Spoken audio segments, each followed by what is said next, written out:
Ya, walaupun banyak dugaan atau spekulasi, pada Kamis kemarin di Polda Jawa Barat terlihat ada plat nomor petinggi Polri ya, baik B maupun D. Ini dugaannya Ibtu Rudiana sudah dimintai keterangan oleh Propam, tapi kita nggak tahu juga apakah memang itu benar adanya atau tidak ya. Kita langsung kita tahu. Biar kita tanyakan langsung pagi hari ini sudah ada di studio sudah ada Komjen Purnawirawan Susno Duaji, Kabar Eskrim Polri periode 2008-2009. Assalamualaikum, selamat pagi para pemirsa sekalian. Kemudian juga Irjen Purnawirawan Arianto Sutadi, penasehat ahli Kapolri. Selamat pagi, Pak Arianto. Sehat Bapak-Bapak ya? Alhamdulillah. Ini yang menjadi pertanyaan publik juga, Pak Arianto mungkin bisa menjawab. Apakah memang benar adanya sudah ada dimintai keterangan oleh Propam terkait kehadiran dari Ibtu Rudiana pada Kamis kemarin di Polda Jawa Barat?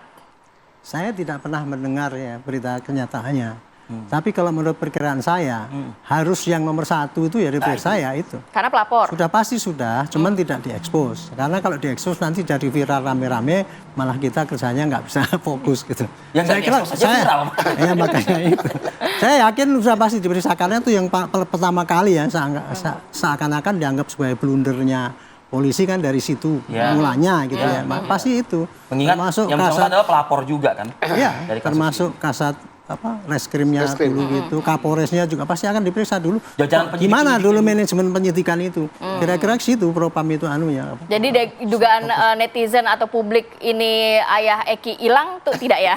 Enggak, cuman pasti dibilang Eki, kalau saya jadi Eki coba memilih kita nggak ngomong apapun salah dia. Jadi viral gitu kan, mendingan nggak usah lah gitu. Kalau saya sih bukan berpikir hilang, dilindungi gitu loh ibaratnya. Bukan dilindungi, tapi lebih baik tidak ngomong gitu daripada nanti bikin berita yang berkepanjangan gitu. Cuma kan permasalahannya kan kalau misalnya tidak disampaikan, setidaknya mungkin tidak dengan Ibtu Rudiana langsung gitu ya. Artinya kalau benar dikatakan oleh Pak Arianto, sudah dilakukan pemeriksaan, bahkan juga tidak hanya kepada satu orang ini, tapi lebih juga kepada kasat reskrimnya, para penyidik-penyidiknya. Benar demikian ya Pak ya? Artinya kemungkinan itu yang saya sarankan. Nah itu dia. Polisi itu apapun kerjaannya laporkan pada rakyat. Iya, betul. Ini saya sudah begini. Nggak usah takut nanti kemudian, wah polisi kok begini ya. Apa yang dikerjakan, sekarang kan rakyat pengen tahu nih apa perkembangannya. Sampaikan aja hasilnya gitu. Nah setidaknya kan disampaikan oleh misalnya kalau di Mabes Polri ada Kadif Humas, kalau di Polda ada Kabid Humas, seperti itu. Karena ini ya tradisi polisi ya, dari dulu ya, itu kalau hasil penyidikan, dia pantang disampaikan kepada rakyat, masyarakat. Karena itu nanti hanya untuk pro justisia. Sehingga dia pantang, ada anunya pedoman yang seperti itu. Itu saya juga nggak setuju. Karena mesti disampaikan dong kepada publik supaya publik menilai kita tuh kerjanya apa. Perkara yang rahasia silakan. Tapi kalau yang nggak rahasia mestinya disampaikan. Tapi Pak Arianto kalau melihat begini ya komentar-komentar sejumlah pihak. Yang pertama adalah kenapa ayah Eki tidak muncul, terakhir muncul saat mengatakan kasus ini sudah tidak diperpanjang lagi, tidak usah diperpanjang lagi. Dan sebelum film atau kasus ini juga tayang di layar lebar, ayah Eki pun yang tidak ingin difilmkan sebagai kasus anaknya. Nah, apakah ini sebenarnya ada yang ditutup-tutupi? Mungkin pertanyaannya juga terkait kehadiran dari Ibtu Rudiana begitu. Yang menutupi siapa? Yang maksudnya tidak ada yang ditutup-tutupi, yang menutupi si Ekinya atau polisi atau siapa yang? Nah itu yang berkembang kan tadi kata. Yang berkembang di medsos, publik. Jadi dugaan kan, saling menduga kan itu. Ya itu resiko daripada perkembangan medsos yang sekarang ini. Betul, oke. Tapi intinya kita. Tapi tidak ada berarti ya Pak ya? Nggak tahu juga kalau saya juga nggak ngerti. Tidak ada yang ditutup-tutupi. Saya nggak bisa mengatakan. Kalau si penekanannya Pak Jokowi itu kan jangan ditutupi.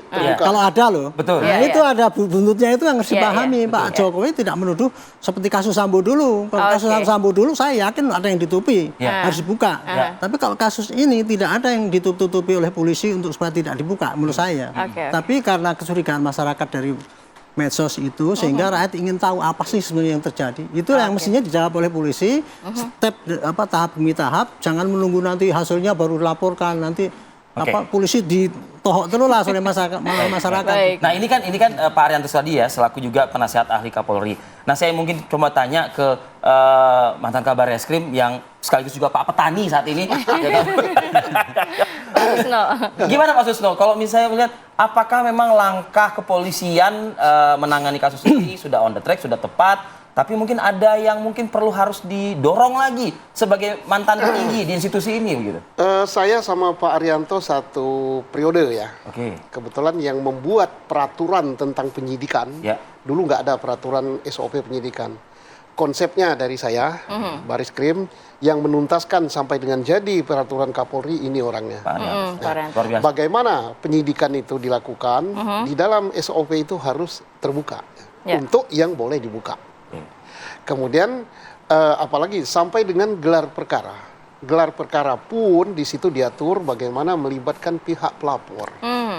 Nah, jadi kalau ada orang bersengketa terbuka sekali, tetapi memang untuk merubah mindset pemikiran daripada anggota Polri tidak segampang itu. Membalikan telapak tangan. Ya, nah sekarang kita lihat bagaimana sekarang ini. Nah, perintah Presiden ya insya Allah sudah dilaksanakan. Kemudian pemeriksaan terhadap yang dituntut oleh masyarakat, yaitu Pak Rudiana, ya sudah. Nah, kenapa terkesan lambat? Ya mungkin Polri berhati-hati, jangan sampai kasus Sambo terulang. Jangan sampai kasus ini blunder terulang seperti yang dilakukan penyidik 2016. Suka atau tidak suka, kita akui bahwa penyidik 2016 ada kelemahan. Ada kelemahan. Sehingga mengakibatkan seperti ini. Kelemahannya apa?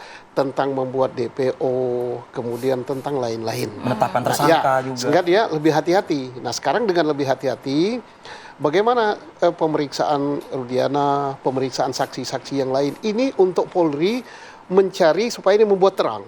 Nah, membuat terang itu bagaimana? Kasus ini pidana apa tidak? Ternyata pidana. Kemudian siapa pelakunya? Nah, dalam hal menentukan siapa pelakunya, ini Polri yang harus hati-hati. Pelaku yang sudah dihukum, ini akibat penyidikan Polri, akibat tuntutan jaksa, dan akibat vonis hakim, ada 7 sisa di penjara. 1 sudah keluar. Ada 1 lagi calon tersangka. Nah, apakah yang 7 plus 1 ini betul-betul pelakunya? Apakah yang 1 di dalam ini, yang masih di dalam tahanan polisi ini adalah pelakunya, udah sah jadi tersangka? Inilah polisi mencari keterangan-keterangan. Endingnya bagaimana? Kita harap, kita harap. Disinilah nanti Polri akan, sekarang ini kan lagi terpuruk, dihantam oleh publik ya. Saya merasakan, karena saya ini Polri juga. Polri mengambil langkah yang tepat. Apa langkah yang tepat? Kalau memang kita kembali ke Peggy saja, tersangka ya. Kalau memang tersangka ini tidak cukup bukti, hanya berdasarkan saksi, saksi ini saling bertentangan kan? Saksi mandor begini, saksi aib begini, dan lain-lain begini, yang saling bertentangan. Tidak saling bertentangan pun, nadanya sama, kalau hanya saksi saja, 1000 jumlahnya, hanya 1 nilainya. Harus didukung keterangan lain atau bukti lain, seperti yang didengungkan selama ini. Scientific Crime Investigation. Tapi nampaknya tidak begitu kuat. Nampaknya tidak begitu kuat, saya yakin itu belum ketemu. Belum ketemu. Nah, maka Polri kita harap nantinya kalau ini tidak ketemu, daripada nantinya di pra-peradilan, kemudian harus di SP3, kan sudah, ini kan tahapnya sudah tersangka kan? Lebih bagus kenapa? Tanpa diapa-apakan Polri menangguhkan tahanan. Nah, itu lebih terhormat itu. Kalau tangguhkan kan tidak dihentikan kan? Menunggu sampai itu. Dan saya yakin adik-adik saya yang sekarang ini orangnya well educated semua. Dia akan mencari langkah yang bijak, yang tepat, tapi jangan lama-lama lah. Pak Susno, ini yang juga menjadi pertanyaan dari para kuasa hukum dari terpidana begitu ya. Yang pertama adalah saat pelaporan oleh Ayahanda Eki, ini sudah ada 3 DPO yang dicantumkan. Kemudian nama-nama terpidana ini menurut kuasa hukum adalah nama-nama yang hasil dari pendalaman pihak dari Ayahanda Eki. Nah, sebenarnya apa sih yang bisa digali kali ini oleh Propam pastinya kepada Ibtu Rudiana? Tapi tahan dulu ya Pak Susno ya, kita akan sambung lagi di segmen berikutnya, tetap bersama kami.